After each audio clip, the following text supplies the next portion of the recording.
la Bible et vous, c'est de reconnaître les droits que Dieu m'a donnés. Dieu a dit, vous n'en mangerez point. Cette écriture te permettra de corriger ta manière de faire. C'est un Dieu vivant. C'est celui qui est capable de réaliser l'impossible dans ta vie.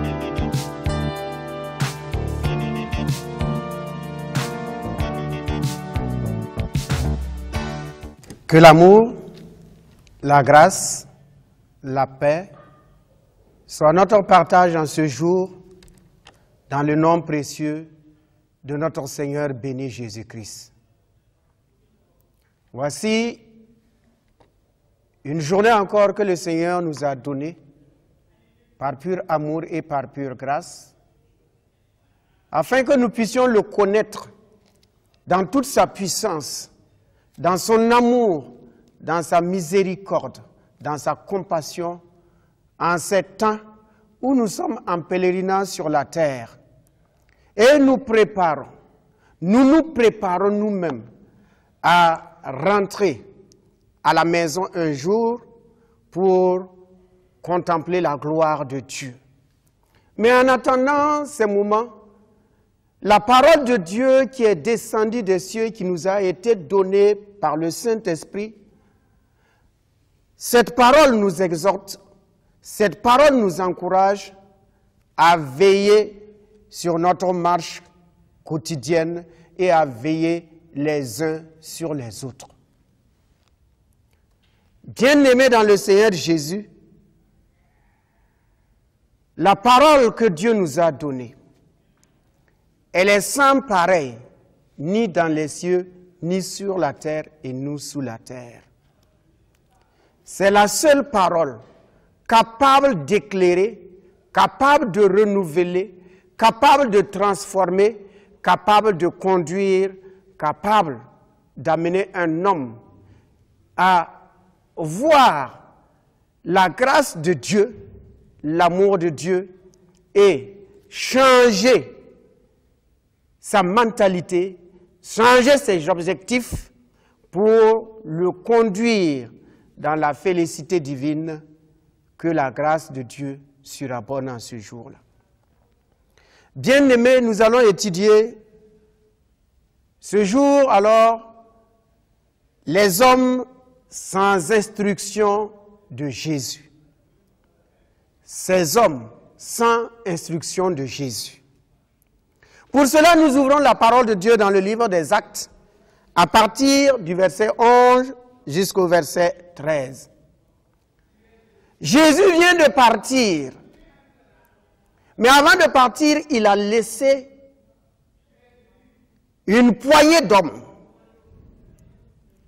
pour qu'ils aillent annoncer la puissance du royaume, témoigner à leur environnement, en commençant par Jérusalem, que Jésus-Christ est le Fils de Dieu. Nous pouvons dire que ce sont les tout premiers à exercer le ministère, à témoigner de l'amour de Dieu, de la puissance du sang de Jésus-Christ et de la puissance de la parole. Ces tout premiers chrétiens, comment ont-ils remporté la victoire? Comment ont-ils marché? Comment ont-ils été agréables à Dieu? Comment ont-ils fait face à une adversité devant eux? Donc, ces tout premiers chrétiens, en l'occurrence ici Pierre et Jean, avaient donné une espérance, une vie, un nouveau départ à un paralytique qui était assis devant le temple. Et cet acte qu'ils ont posé, au lieu d'être bien reçu, cet acte, les anciens du peuple vont convoquer ces deux hommes qui avaient donné de l'espérance à un homme. Ils vont convoquer ces deux hommes pour leur poser cette question, à savoir pourquoi et au nom de qui ils ont fait cela. C'est ce que nous lisons à partir du verset 11. Jésus est la pierre rejetée par vous qui bâtissez et qui est devenue la principale de l'angle.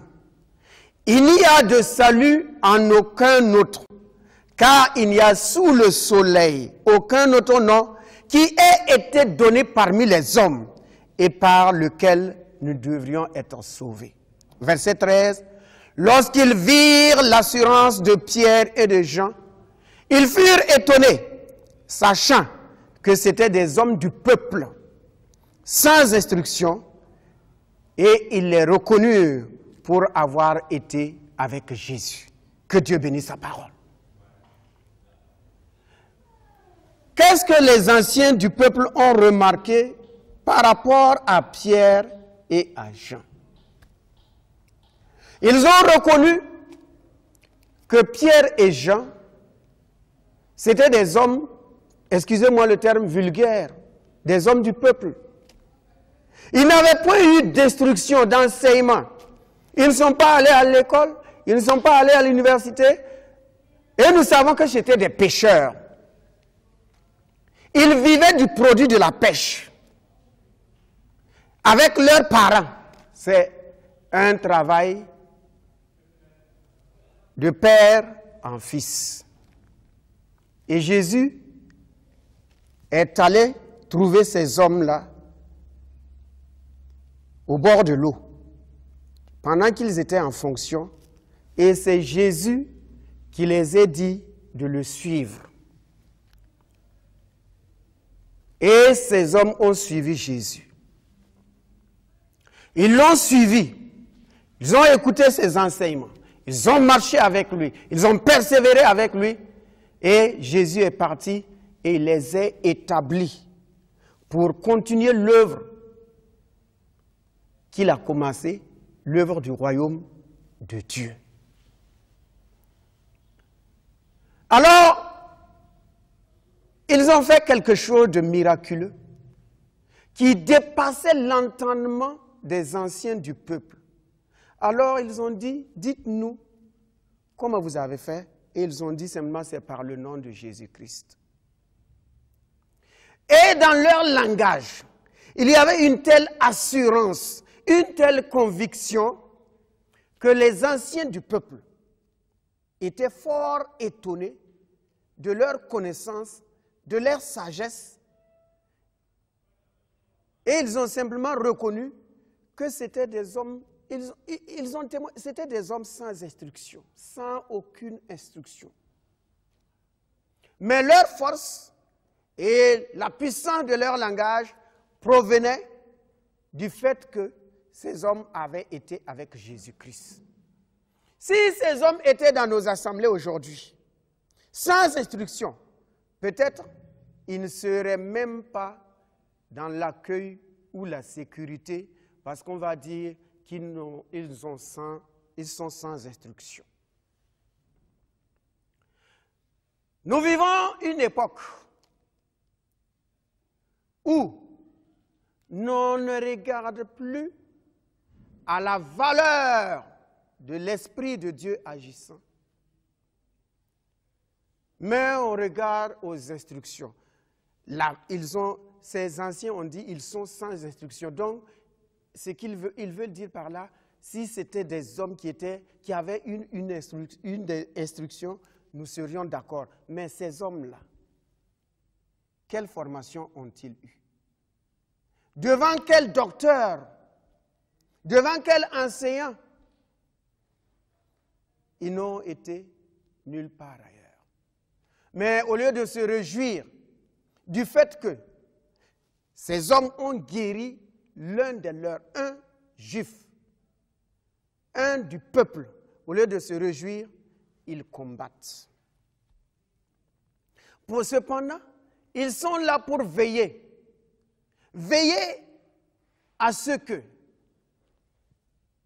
la parole de Dieu aille dans les maisons, dans les cœurs, et change et transforme. Mais hélas, au lieu même où ils croyaient pouvoir trouver des encouragements, au contraire, ils ont trouvé en lieu et place une résistance. Voilà pourquoi dans le livre de Ecclésiaste 3 et le verset 4, il est écrit ceci.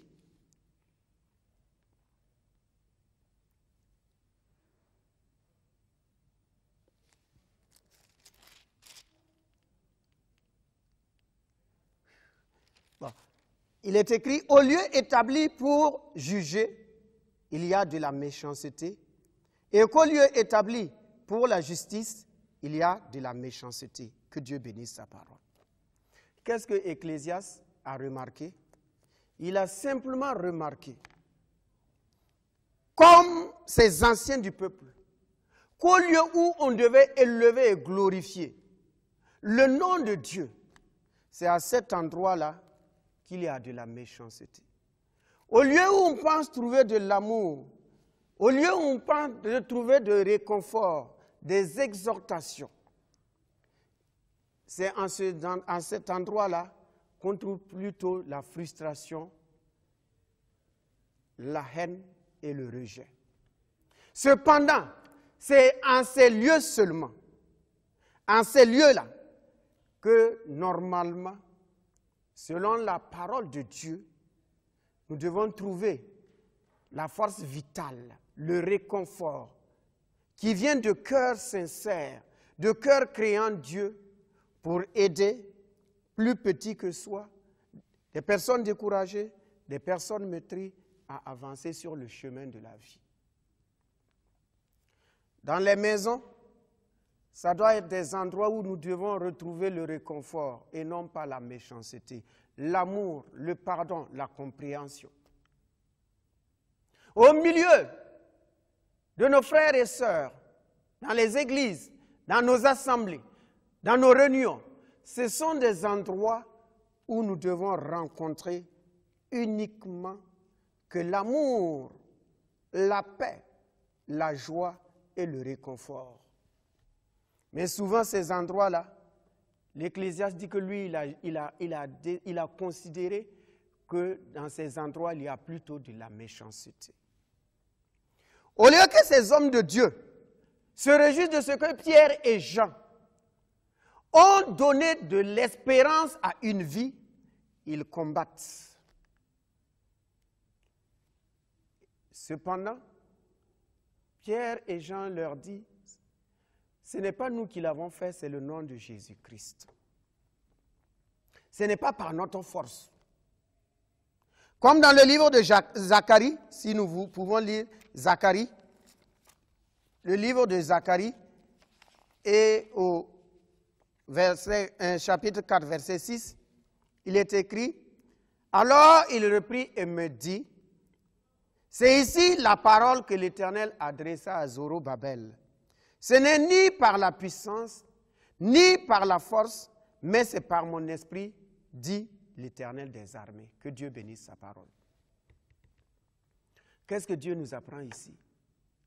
Que ce n'est pas par la force, ce n'est pas par la connaissance intellectuelle, ce n'est pas par ces choses-là que Dieu agit.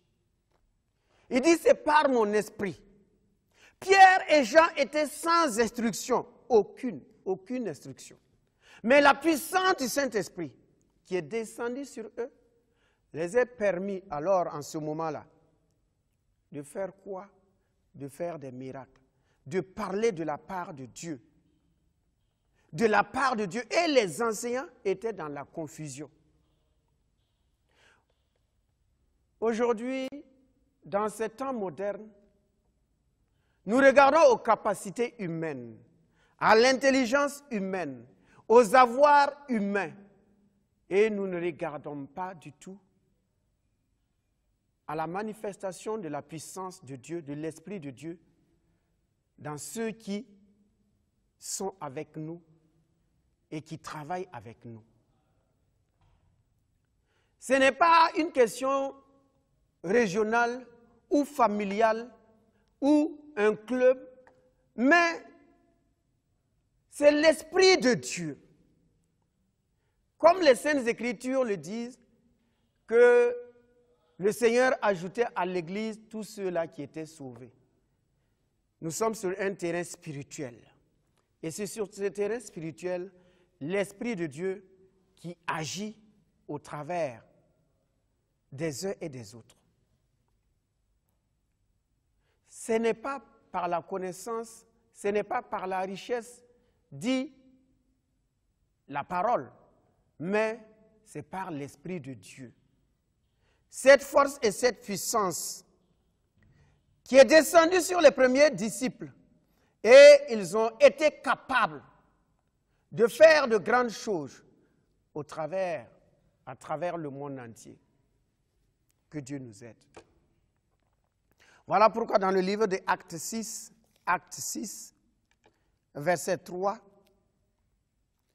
lorsqu'il voulait établir des responsables, voilà la recommandation des premiers anciens. Ce sont les premiers chrétiens et ils vont faire pour la première fois. Ils vont établir pour la première fois une équipe qui va les accompagner. Et voilà le critère.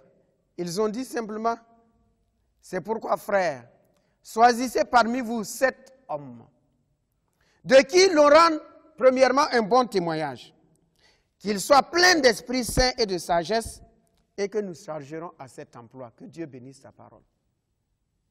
Le seul critère qu'ils regardaient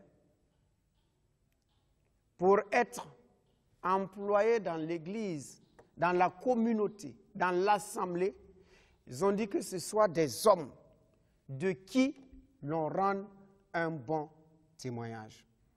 On n'a pas dit des hommes qui sont intelligents. On n'a pas dit des hommes qui ont fait des autres études. On n'a pas dit des hommes qui ont des capacités financières, mais on a dit des hommes qui ont un bon témoignage et remplis du Saint-Esprit. Le choix de ceux qui travaillent avec nous ne doit pas être un choix basé sur une connaissance charnelle. Non plus parce que je m'entends avec lui, aujourd'hui tu t'entends avec lui et demain. Si demain, il ne s'entend plus avec toi, que vas-tu faire? La vie réserve beaucoup de surprises. Mais si c'est l'Esprit de Dieu, si c'est par l'Esprit de Dieu, comme ces deux hommes au commencement, ils avaient soif de communiquer la grâce de Jésus-Christ, de communiquer le salut de Jésus-Christ, de communiquer la délivrance qu'il y a en Jésus, de communiquer la vie qu'il y a en Jésus-Christ, c'est animé seulement de cette vocation, de cette soif qu'ils sont partis. Ils n'avaient pas autre ambition. Aucune ambition. Ils ne cherchaient rien d'autre que de faire connaître Christ et la puissance de sa résurrection. Ils voulaient accomplir, réaliser leur cahier de charge. C'était la soif qu'ils avaient. Ils s'en ont allés et ils ont accompli leur tâche. Ce sont eux qui, ayant vécu cette expérience, disent, si vous voulez établir des hommes, premièrement, que leur témoignage soit acceptable de tous, un bon témoignage. Deuxièmement, qu'ils soient remplis de l'Esprit de Dieu. Jésus a commencé par le Saint-Esprit. Les apôtres ont commencé par le Saint-Esprit. Dieu veut que vous et moi, nous travaillons dans le champ de Dieu par la puissance du Saint-Esprit. Car sans la puissance du Saint-Esprit, nous allons poser des œuvres, des actes humains et charnels. Il est écrit aussi qu'ils sont remplis de sagesse. La sagesse pour conduire, pour répondre à chacun, selon les circonstances, selon l'humeur, à chacun une bonne parole afin que la collaboration, la cohabitation soit agréable devant Dieu et devant les hommes. N'est-ce pas pour cela, dans Ecclésiaste 9, verset 16, il est écrit que la sagesse vaut mieux que la force. Cependant, la sagesse du pauvre est méprisée. La sagesse vaut mieux que la force. Mais cependant, la sagesse du pauvre est méprisée. Dieu dit ici qu'il faut que ces hommes aient de la sagesse. C'est avec la sagesse qu'on bâtit une maison. C'est avec la sagesse qu'on élève une maison. Et c'est par la sagesse qu'on se nourrit des bonnes choses. Dans le livre de Jérémie 17, à partir du verset 7 et 8, au préalable, Jérémie a attiré l'attention de ses contemporains. Parce qu'au temps de Jérémie, le temps était difficile, le peuple avait abandonné Dieu. Les rois avaient abandonné Dieu. Les sacrificateurs avaient abandonné Dieu. Et ils se confiaient en l'homme. Alors il dit, maudit soit l'homme qui se confie dans l'homme, qui prend la chair pour son appui et qui détourne son cœur de l'Éternel. Il est comme un misérable dans le désert et il ne voit point arriver le bonheur. Il habite les lieux déserts, une terre salée et sans habitants. Verset 7. Mais il dit, béni soit l'homme qui se confie dans l'Éternel et dont l'Éternel est l'espérance. Il est comme un arbre planté près des eaux et qui étend ses racines vers le courant. Il n'aperçoit point la chaleur quand elle vient et son feuillage reste vert. Dans l'année de la chasseresse, il n'a point de crainte et il ne cesse de porter du fruit. Que Dieu bénisse sa parole. Jérémie nous apprend ceci, que tout homme en pèlerinage sur la terre, tout homme qui craint Dieu, qui cherche Dieu, doit premièrement s'attacher à Dieu. Et pendant les temps de difficulté, il dit qu'il est comme un arbre qui est planté près des courants d'eau, dont les racines tirent la substance de ces courants d'eau. Il dit que même pendant la chasseresse, il ne sent pas la chaleur. Même pendant la sécheresse, il porte du fruit. Même pendant la sécheresse, il n'a point de crainte. Même pendant la sécheresse, il avance toujours vaillamment parce qu'il sait en qui il s'est confié. Il sait en qui il se confie. Cherchons à nous approcher de Dieu. Laissons l'Esprit de Dieu agir en nous. Voilà pourquoi Paul disait que lui, il se plaît dans ses faiblesses, car c'est dans ses faiblesses que la puissance de Dieu agit. Nous avons besoin continuellement, durant notre pèlerinage, d'être éclairés par la puissance du Saint-Esprit. Qu'importe les instructions, qu'importe les formations que nous avons, si Dieu ne nous conduit pas, nous n'allons pas réussir.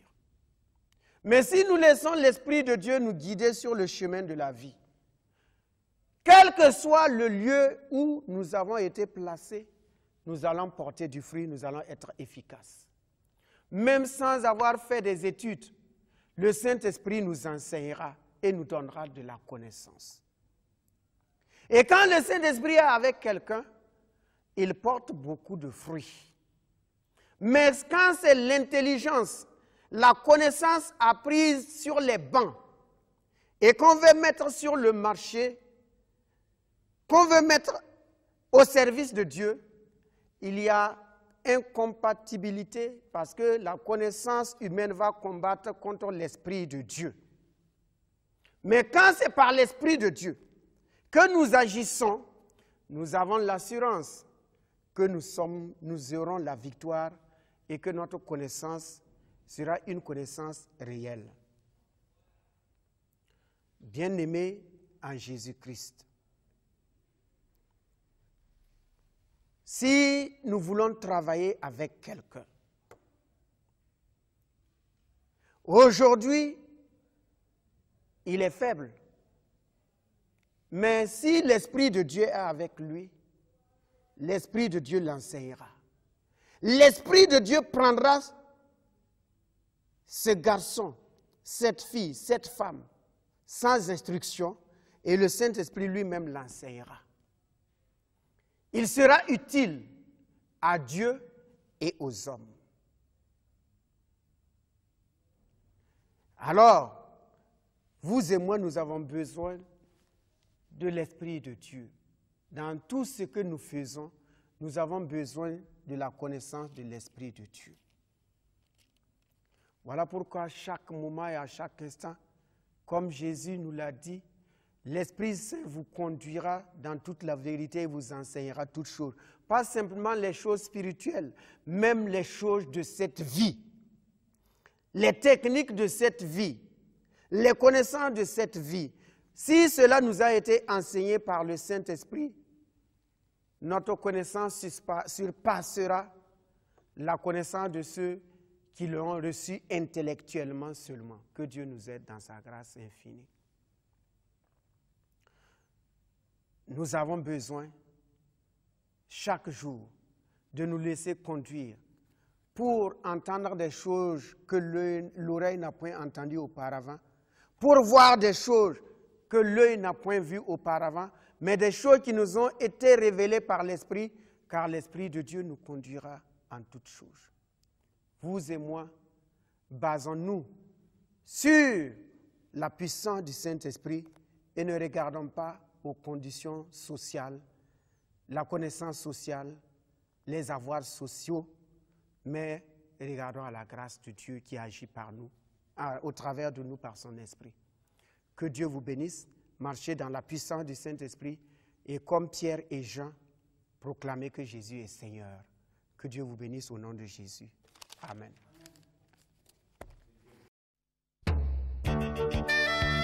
La Bible et vous, c'est de reconnaître les droits que Dieu m'a donnés. Dieu a dit, vous n'en mangerez point. Cette écriture te permettra